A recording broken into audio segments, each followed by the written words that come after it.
চলে আসলাম সেই ডাটা কাটার জন্য আজকে। ডাটা আমি দেখাছিলাম বান দেওয়া, মনে হয় 1 মাস হলো না গো? হুম। 1 মাস হয়েছে। এখান থেকে কাটবো কাটো। একেবারে তরতাজা সজীব, একেবারে।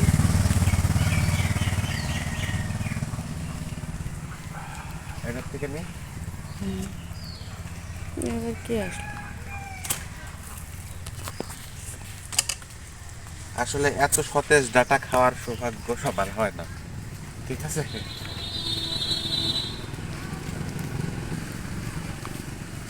ডাটাটা আসলে কাটা হতো না গো, কারণ না খাইলে পরে এই ডাটা পুষি নেবে না, এই জন্য খাওয়া। তিন লতা হইল, আর একটা মাথা কাটি। হুম।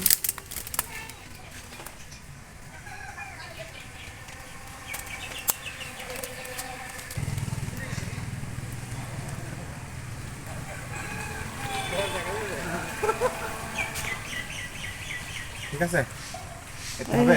হবে। এই যে ডাটা, ঠিক আছে।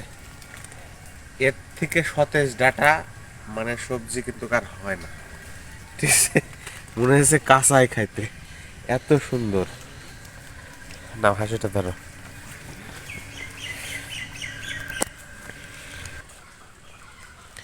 একেবারে সতেজ ডাটা চলে আসছে এখন আর মার রান্নাঘরে। সেই ডাটা সব কিছুতেই শুক্রিয়া, আলহামদুলিল্লাহ। ডাটা লাগিয়ে আবার ডাটা খাইতেও পারছি, এই জন্য আল্লাহর দরবারে লাখ লাখ শুক্রিয়া।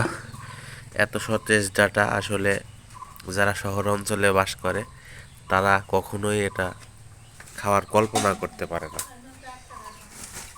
শুধু গ্রামেই এটা সম্ভব।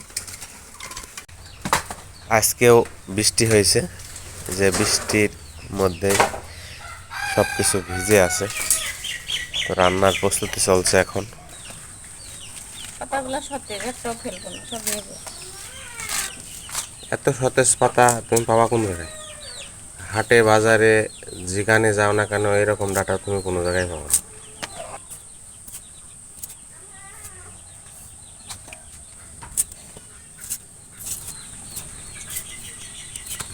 মনে হয়েছে গাছই আছে এখনো, টেরই পাইনি ডাটাগুলো এখন পর্যন্ত। এইবার যে কাটি না সারলা ডাটা এবার একেবারে সেই ঝাঁকড়া হয়ে যাবে, ঝাঁকড়া হয়ে হবে।